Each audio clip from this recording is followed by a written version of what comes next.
Chicos, ¿me dejan recibir un amigo? Te dejamos, te dejamos. ¿En serio te pregunto? A ver. Sí, en serio, en serio. Sí, cuando te decimos que no lo recibí igual, así que ya ni pregunté, Cari, recibílo. Bueno, la verdad que es un placer, una inmensa alegría. Ustedes saben que este viernes 25, el próximo viernes 25, no el de la próxima semana, Claro. y el sábado 26, en la sede de gobierno de la Universidad Nacional de Rosario, está en Maipú al 1000, creo 1065, más o menos esa es la dirección, seguramente usted la conoce y va a llegar muy fácil. Bueno, ese viernes comenzará un congreso de prevención de adicciones, experiencias y perspectivas. Estará a cargo de una de las instituciones señeras de la ciudad, la más antigua, una de las que más ha abordado esta problemática complicada, compleja, que tanto afecta a nuestra población y en especial a nuestra juventud. Vínculos es una organización que nació allá en la década del 70, nació en un barrio rosarino, allá Juan José Paso, pero allá lejos. Bueno, después ha tenido una evolución muy importante, y nosotros tenemos, la verdad, el orgullo, el privilegio de poder recibir y conversar acerca de este congreso y de la experiencia histórica de Vínculos con su titular, el doctor Horacio Tavares. ¿Cómo te va, Horacio? Bienvenido, buen día. Bueno, buenos días. Acá estamos en los prolegómenos justamente de lo que vos planteaste, el congreso que organizamos y que se va a realizar la semana que viene. Sí, antes que nada, sí. Horacio, porque viste, no todo el mundo conoce a Vínculo. ¿Se podría hacer una breve reseña sobre la historia y lo que es Vínculo, pero brevísima, ¿no? Como para Mira, poner... Vínculo es una institución civil sin fines de lucro, técnicamente una ONG que nacimos hace cerca de 30 años, justamente en Empalme Graneros,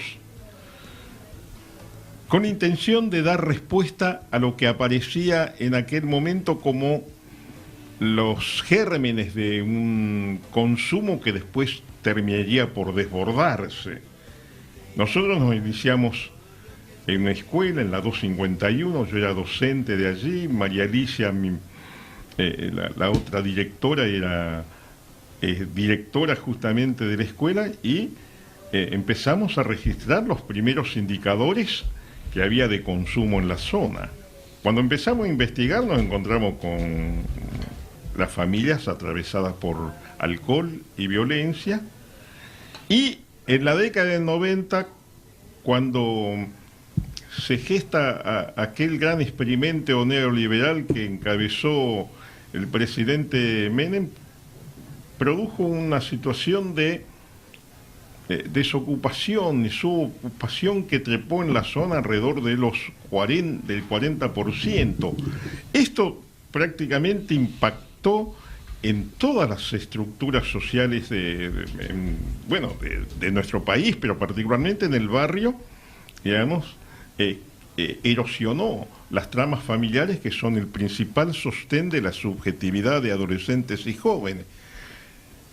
¿Y cómo reaccionó la gente cuando a principios de la década del 80, vos me corregiste, yo creía que era a fines de los 70, ustedes decidieron iniciar esta experiencia? Digamos, ahí, por ejemplo, había una vecinal muy combativa, ¿no? La vecinal en Empalme Graneros, efectivamente, claro. Nosotros tenemos muy buena relación con la gente de ahí, y bueno, con Ortolani, que es uno de los históricos. Mira, nosotros nos tuvimos que ir ganando un terreno en la confianza de la gente, porque la gente siempre desconfía de aquellos que le vienen a traer propuestas para resolver sus problemas. Y desconfían con justa razón. Así que una de las primeras cosas que tuvimos que hacer fue ganarnos la confianza. Nosotros empezamos a trabajar en un localcito muy... Lo conocí. Sí.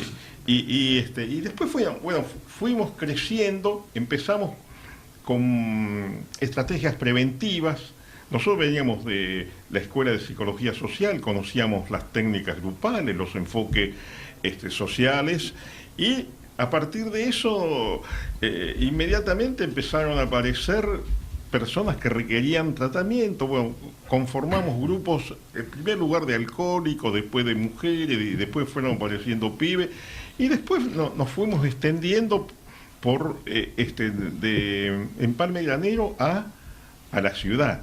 Un salto importante fue la creación en el 90-91 del primer curso Operadores Comunitarios en Salud Mental y Adicciones, que aún se sigue dictando, que es formar recursos humanos justamente para abordar prevenciones con un criterio comunitario, con un criterio social. Y de ahí seguimos creciendo hasta que pudimos instalar nuestro centro de día, y también fundamos una institución ACDOT, que es el BICET, Vínculo Instituto Superior de Estudios Comunitarios, que se incorporó a la enseñanza oficial de la provincia de Santa Fe, dictando la Tecnicatura Superior en Adicciones y Violencia. ¿Eso en qué año fue? Y esto ya hace más o menos 17 años que... ¿Y a dónde funciona? Ahora hemos funcionado todo en la calle Ceballos 2146.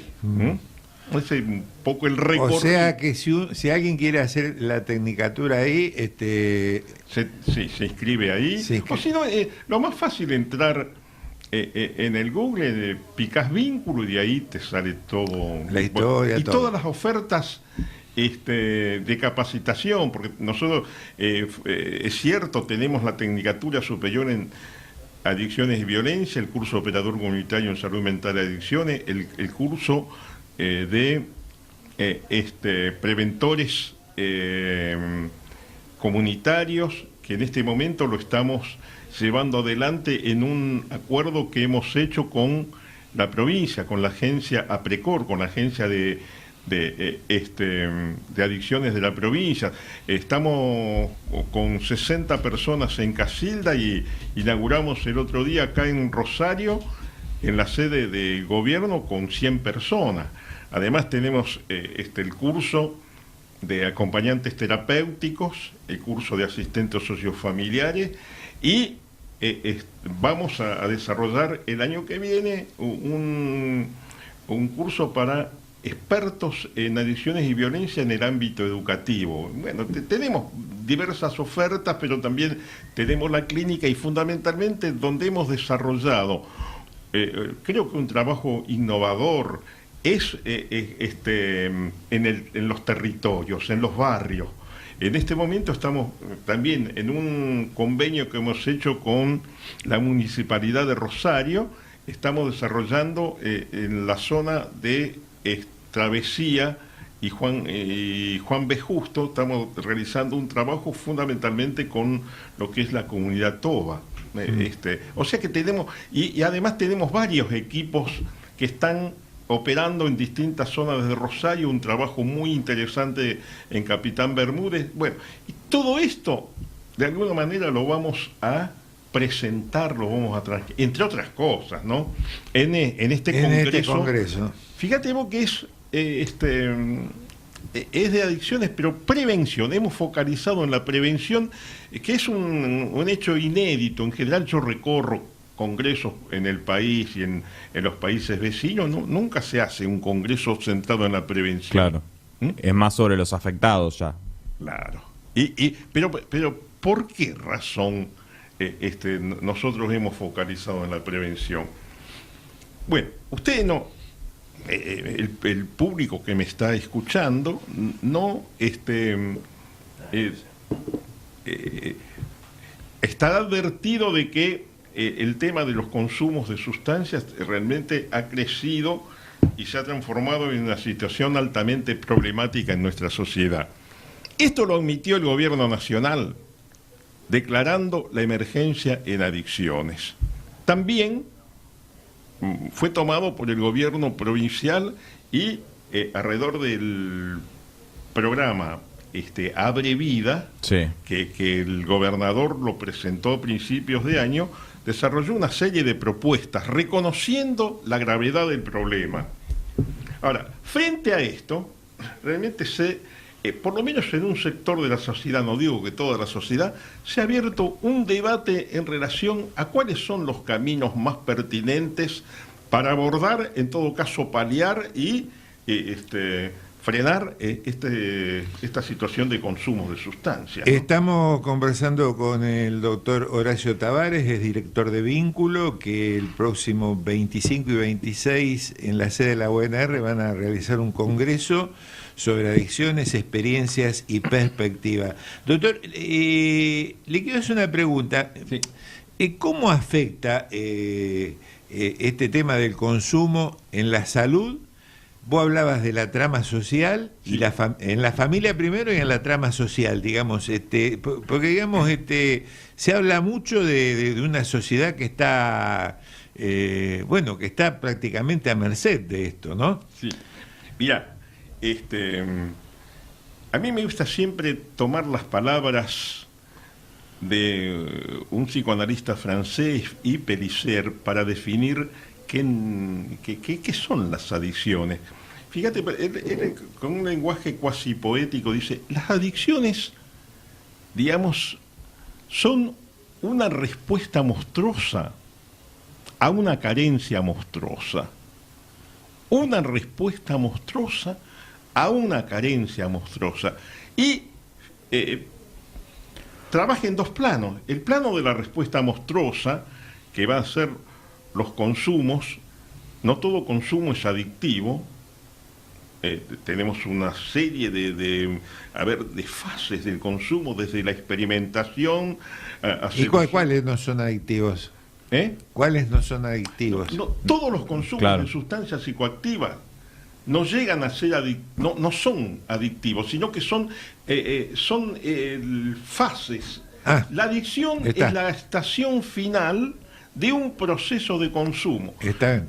Nosotros se calcula entre los expertos que solamente el 10% de los consumidores llegan a la fase adictiva, y la fase adictiva se transforma en una entidad nosológica con características perfectamente delimitadas, mientras que hay otras formas de consumo que que son corrientes. Por ejemplo, uno puede consumir alcohol entre los amigos, y se toma un vaso de cerveza, eso no es adictivo. Para ser alcohólico tenés que atravesar una serie de condiciones, y además tiene que haber estructuras de la subjetividad previas, que nosotros le llamamos personas vulnerables. Claro. Entonces, y en eso, de acuerdo a la frase de ese francés que vos decías, sí, por ejemplo, la pobreza debe ser una puerta de entrada muy importante, ¿no? Pero te lo digo porque si vos repasás los últimos datos de la UCA, en realidad los últimos años que la UCA ha dado informes sobre la pobreza en la Argentina es muy grande, ¿no? Al respecto, nosotros hemos conceptualizado los factores que generan consumos adictivos como factores de riesgo. Efectivamente, la pobreza y la indigencia son un factor determinante de riesgo. ¿Por qué razón? Porque una persona, sobre todo grupos familiares sometidos a situación de indigencia y pobreza, generan esto que se llaman situaciones altamente traumáticas, que sufren particularmente aquellas personas que pertenecen, a los grupos con menos recursos, por ejemplo, niños y ancianos, y generan, una serie de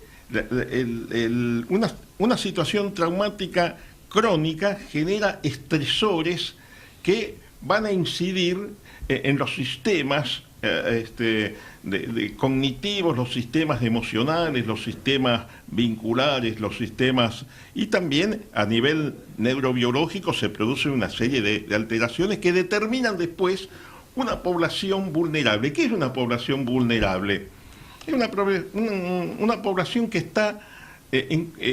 tiene menos defensa para enfrentar la oferta de sustancia. ¿Por qué?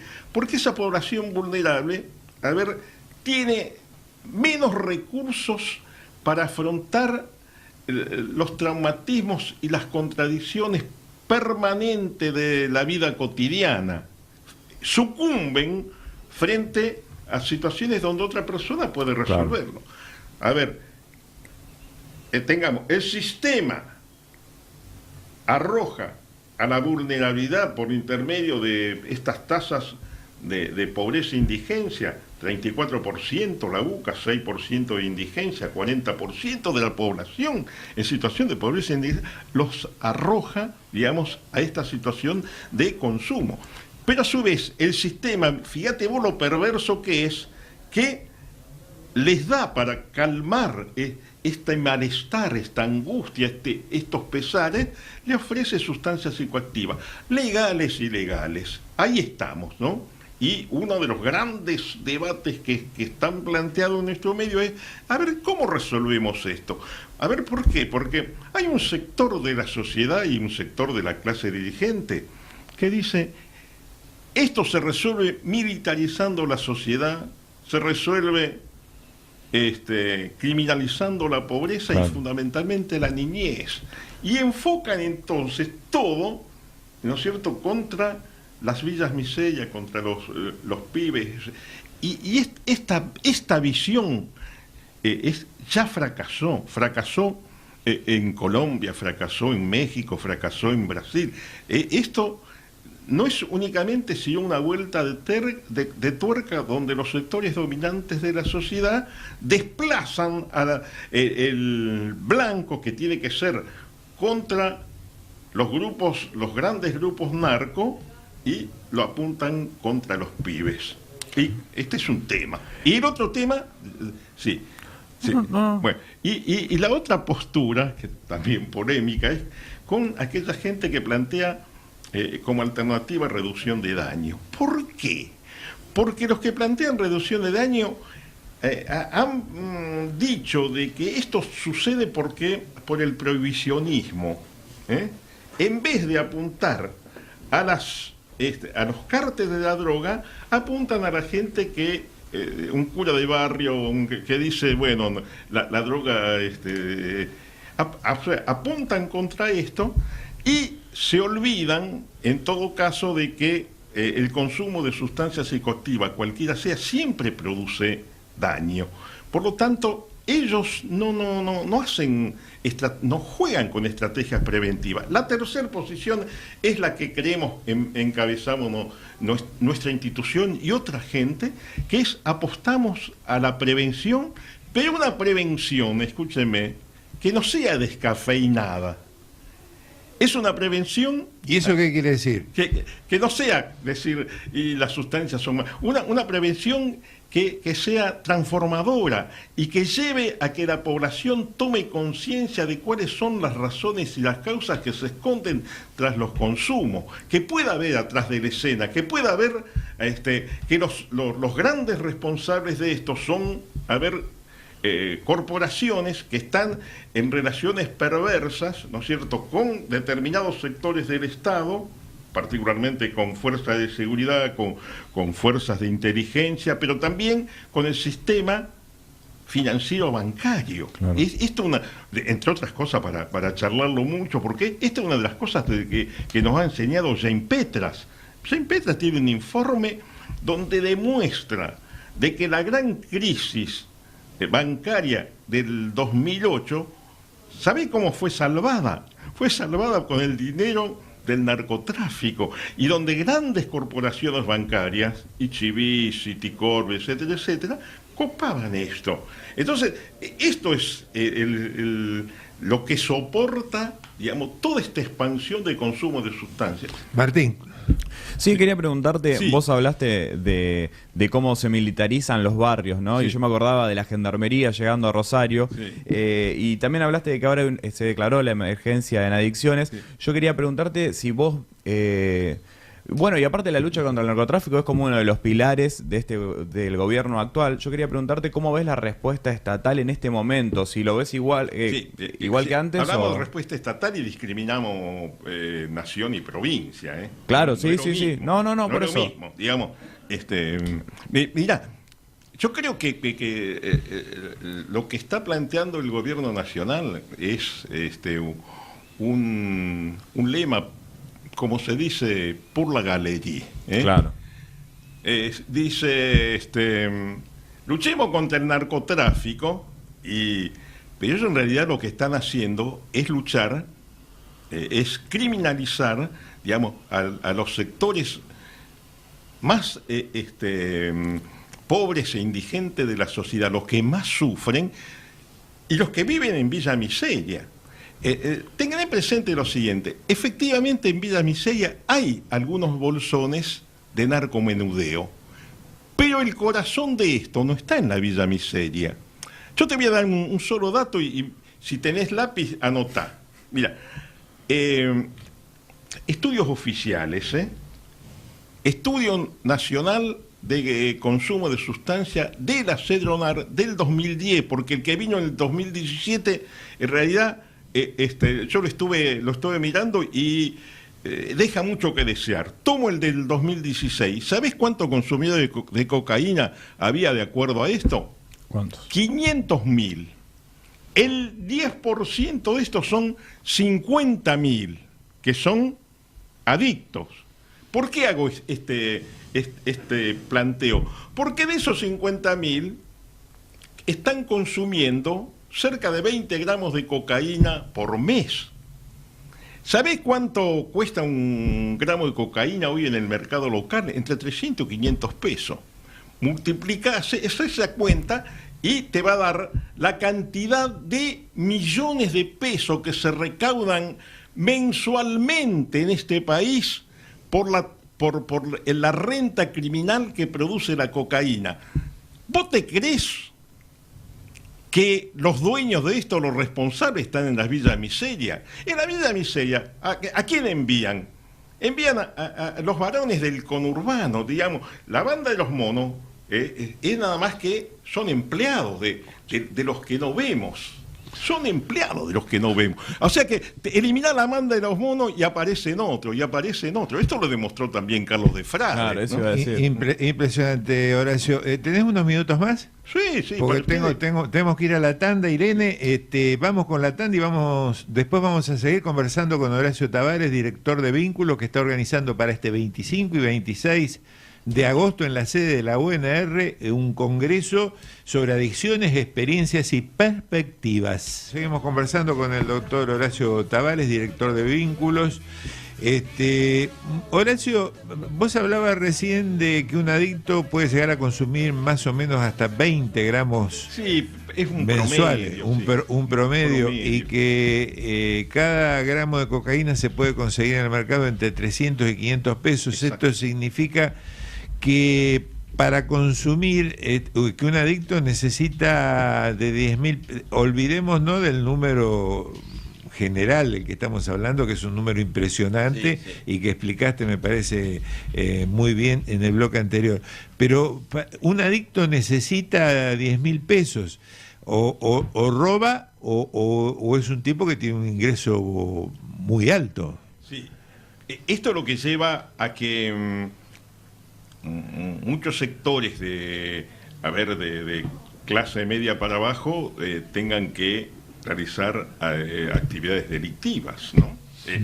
O la otra cosa que se estila es, por ejemplo, que ellos se transformen a su vez, en narcomenudeo. O sea que venden para proveerse su propia sustancia. Bueno, toda una red muy compleja cuando se va directamente a los barrios, ¿no? Que atraviesa el conjunto de la sociedad. Me parece que también debe estar instalado en las clases altas. Pero por supuesto, porque por cierto que los consumos en los sectores más carenciados son mucho más complejos, pero los consumos de sustancias atravesan todas las clases, fundamentalmente por una razón, porque la carencia no es solamente carencia, claro, de carencia que hablaba Pelicier, no solamente carencia material, es carencia de escucha, es carencia de ternura, es carencia de afecto, es carencia de sostén, es carencia de modelos, modelos que ordenen y que guíen el comportamiento. Y todo esto atraviesa, mira, la sociedad consumista nos toca de arriba a abajo, desde el primero hasta el último. Y la sociedad narco, la cultura narco también nos atraviesa todo. Entonces, por lo tanto, no es únicamente hay que mirar, digamos, al tipo que está en la villa. Y en este marco, teniendo en cuenta esta situación, es que deciden abordar como eje en este Congreso el tema de la prevención, ¿no? ¿Por qué? Porque efectivamente vemos una sociedad que está a merced de todo esto. Sí. Mirá, la idea nuestra, y que venimos desarrollando, incluso que hemos conversado en algunas reuniones con funcionarios públicos, que esta sociedad necesita un shock preventivo. Un shock preventivo significa, digamos, instalar en barrios, en escuelas, en instituciones de la vida civil, instalar equipos de operadores que son los que estamos formando para trabajar con la gente, sobre todo para producir efectos, subjetivantes, y para que la gente realmente vea la prevención como un instrumento de transformación y además de modificación de su calidad de vida. Nosotros pensamos que, fíjate vos, hay una cuestión, la gente que avanza en conciencia crítica, tema de la psicología social, que avanza en concientización, también se transforma en poderoso instrumento de control de los que tienen que controlar la sociedad. A ver, si vos tenés grupos, ¿no es cierto?, protagónicos trabajando, ellos le van a exigir al comisario de la seccional, le van a exigir al concejal, le van a exigir al intendente, le van a exigir cuentas en relación a esto.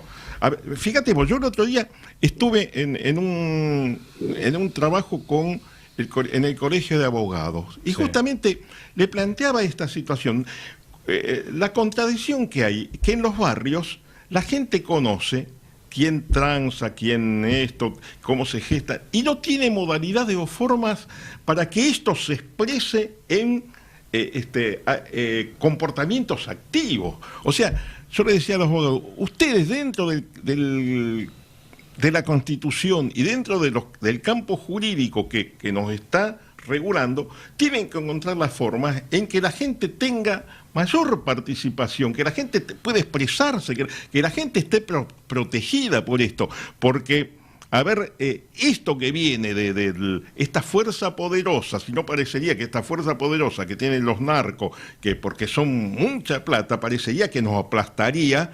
Y frente a esto, por ejemplo, hay alguna gente que dice, bueno, frente a esto tenemos que bajar la guardia. ¿Cómo, Teodoracio, elige la prevención y cómo va a estar organizado este Congreso? ¿Cómo van a funcionar? ¿Quiénes van a participar? Sí. En el Congreso nosotros hemos mezclado, profesionales y especialistas de primer nivel de Buenos Aires, como el doctor Yarí, el doctor Baistrocchi, con algunos profesionales el doctor Vidal, el doctor Enrique Stein, algunos profesionales de acá de Rosario, como el doctor Sciale, como el doctor Rager. Lo hemos calibrado también con la participación de gente que ha hecho experiencias y que la presenta en el Congreso. ¿Y van a funcionar en grupos de trabajo? Se va a funcionar con paneles y después, a la tarde, va a haber grupos operativos donde la gente va a tener oportunidad de expresar sus posiciones, su punto de vista. Y el otro día también, porque hemos traído algunos paneles, un panel sobre políticas públicas, un panel sobre experiencia, otro panel sobre formación de recursos humanos para esto, un panel sobre la relación que hay entre neurociencia y la prevención. Es decir, hay distintos paneles y además hay un espacio especial para grupos que han presentado trabajo y que lo van a exponer. Son experiencias realizadas en distintos barrios de Rosario. Viene gente con trabajo en Buenos Aires, en la Villa 31. Viene gente que va a exponer su trabajo en Paraná y en la provincia de Entre Ríos, etcétera, etcétera. Hay una mezcla. Está. Es heterogéneo, digamos. Una última pregunta, Horacio. ¿Cómo tiene que hacer el oyente para inscribirse? ¿Cuánto sale la inscripción? ¿A dónde se tiene que dirigir? Mira, la inscripción tiene que... Si entra directamente en vínculo, nosotros le pasamos a ver un formulario de inscripción, donde ahí está toda la instrucción. El costo total son de 300 pesos, ¿no? Así que para las jornadas del 25 todo el día y del 26 hasta la 1 de la tarde. ¿Va a haber algún brindis, algo? ¿Va a haber algún brindis, algo? Bueno, cuando terminemos... lo invito a usted a que comparte un almuerzo comunitario en el Bar El Ancla. Bueno, muy bien. Pase un... Muchísimas gracias. Bueno, la verdad que un lujo tenerlo acá en El Dedo en la Llaga, acá en La Voz. Es el profesor y psicólogo Horacio Tavares, director histórico de esta histórica institución que es Vínculo, y que el próximo 25 y 26 de agosto van a estar realizando un congreso de prevención de adicciones, experiencias y perspectivas ahí en la sede de la UNR, en calle Maipú 1065.